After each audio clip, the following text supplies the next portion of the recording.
This one was really weird.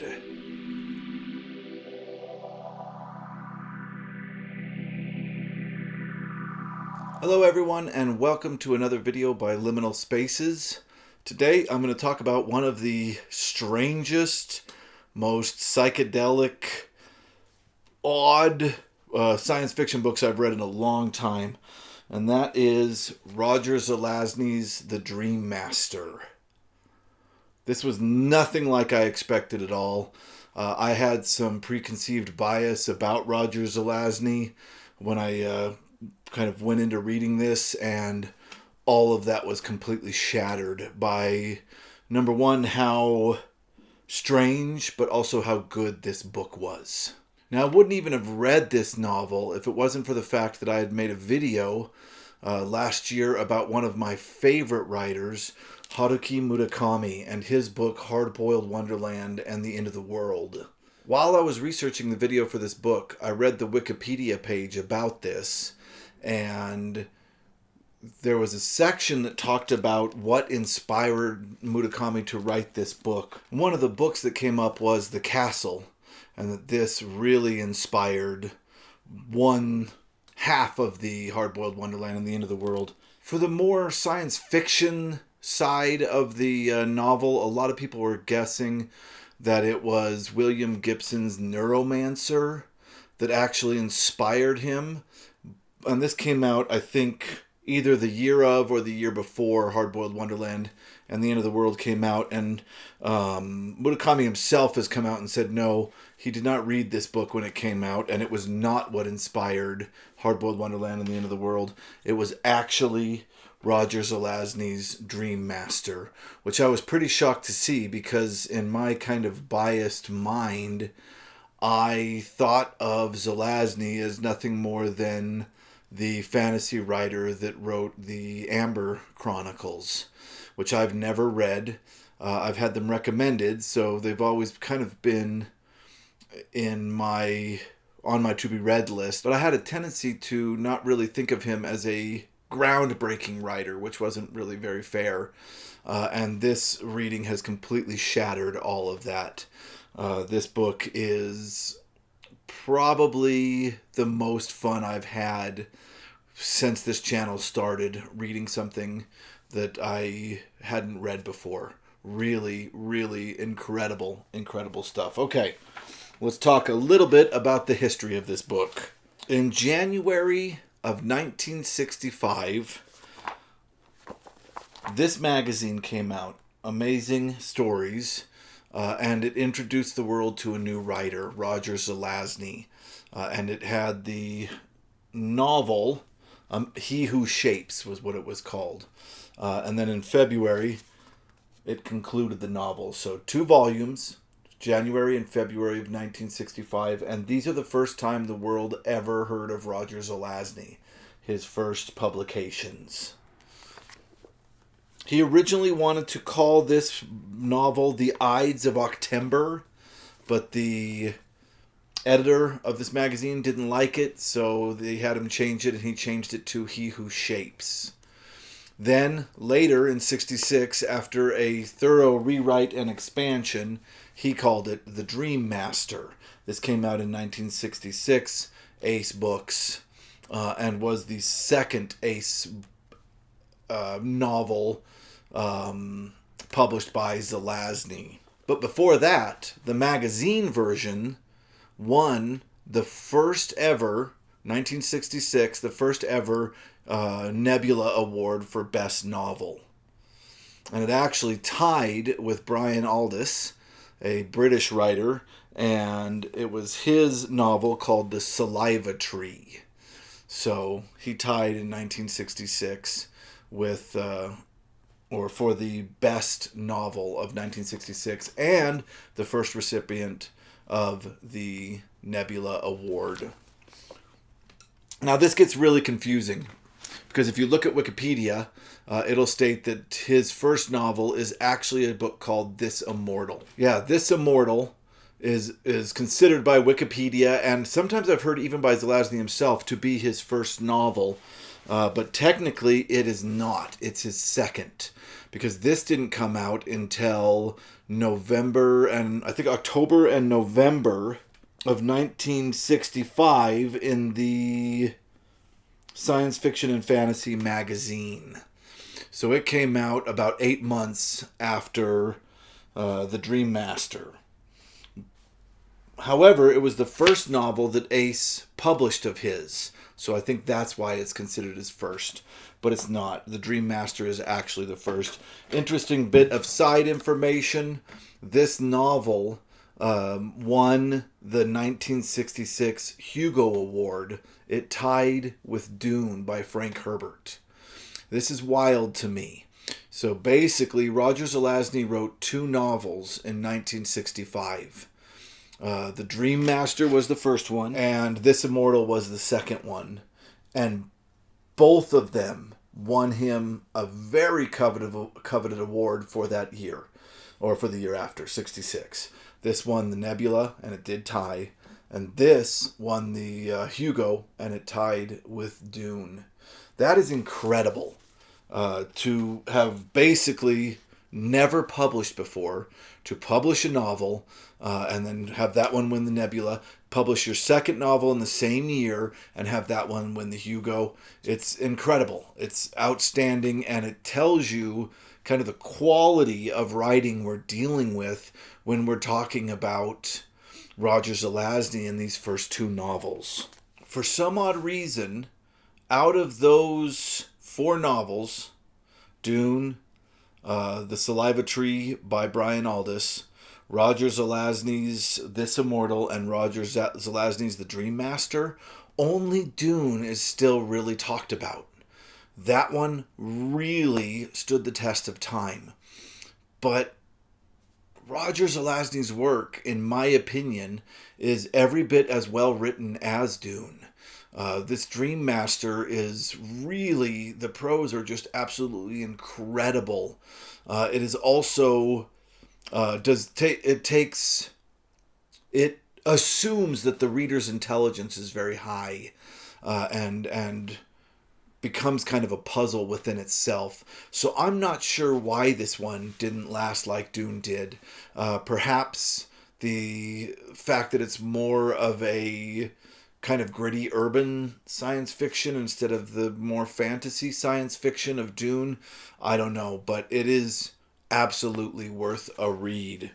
Okay, on to the story. The story takes place in a not too distant future where the world is overpopulated, but also tech has increased at a very fast level. What this has done, due to the tech, everyone lives in relatively physical comfort. They've cured most diseases.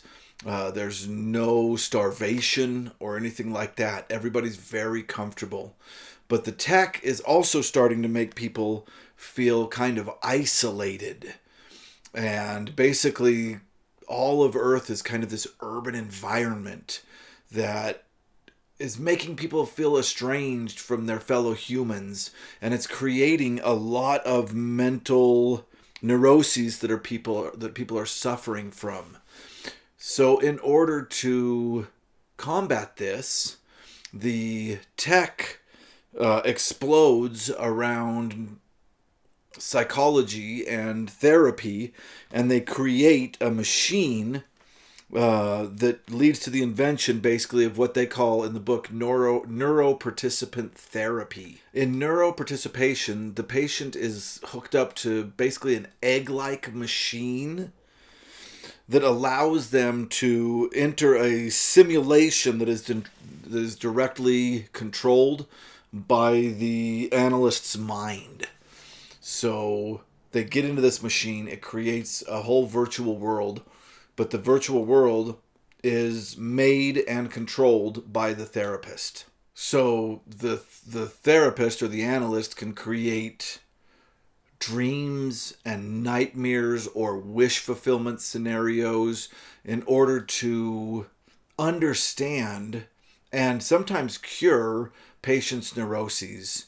There's one example in the book where there's a musician that creates this entire fantasy world that he can no longer distinguish between that world and the real world. So he goes to our main character, who we'll get into in a second, goes to do therapy with him, and our main character is able to actually create this fantasy world through neuroparticipation, and then he destroys it. He has this patient of his watch the whole world crumble and fall apart, and this cures the patient. It allows him to put an end to that fantasy world and live in the real world. Our main character is Charles Render. Of course, the name Render is a nod to him rendering new worlds for patients. Very smart. And he is a neuroparticipant analyst. And they call that, just so you don't have to say that big long word every time, they call them shapers. So Render is a shaper. He shapes worlds. So he meets a blind woman named Eileen Shalott, and her dream is to become a shaper like Render. Of course, the problem is she doesn't have the visual understanding to be able to shape worlds because she herself cannot see. Her world is auditory and smells and all that. And Render at first is like, no, that's impossible. You just can't do it. You can't be blind and be a shaper. And she eventually talks him into it by saying, well, what if you take me on as a patient and show me what it's like to see, and slowly it'll become very normal to me, and eventually I'll be able to be a shaper. And Render agrees to this, and as the story progresses, Eileen becomes more obsessed with seeing, and they start to fight for control over the world that's created. It's a lot of fun. That's just the opening. It's an incredible read all the way around. I'm not going to say much more than that because I would love for you to read it. But I am going to go over just a couple of things that really worked for me about this novel. I'm going to start with the characters. Charles Render is incredible. He has a specific trauma in his past that makes him able to be a shaper. And he is aloof and keeps a lot of his emotions pulled down, but he has this incredibly overprotective relationship of his son because of this trauma associated in his past, and that is really well considered and really woven throughout this story. The other character is Eileen Shalott, another very well considered character, one that we are able to follow in her path to see sight almost for the first time because of her journey, but also her desire for sight and her desire for control make perfect sense in this as well.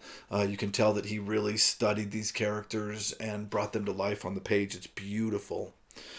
The plot of this story is difficult. The prose makes it hard to know exactly who is speaking at what time or whose point of view we're in. So it can be a little bit hard to unravel. And I'm going to make another video really unraveling this, but I'll talk about that in a minute.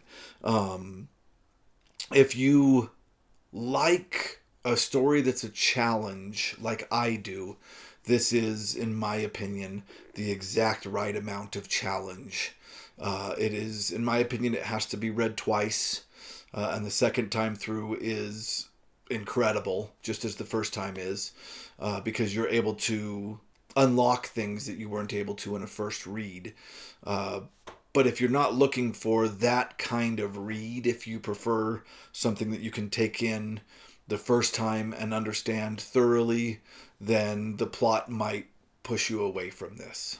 Lastly, I want to talk about the science in this novel. This is science fiction, and the science in this novel is so much fun. It's really some of my favorite parts were just the science that was considered. For instance, in this future world, there are self-driving cars with screens with GPS maps on them. Like, he really nailed it when thinking into the future with these cars. There's also genetically enhanced dog. Eileen has a seeing eye dog named Sigmund that becomes kind of a character in this story. Absolutely incredible. One of my favorite parts is Sigmund is smart enough that he doesn't feel like a dog anymore, but he doesn't really feel like a human anymore. And so he's taught himself to use the self-driving car. And there's a whole section where he gets into a self-driving car and puts in the coordinates, goes out into the middle of nowhere, and tries to reconnect with his canine ancestry by meeting wolves or stray dogs. It's incredible. One of the best parts of the book, and a really fun read if you like talking dog stuff. It's really, really great.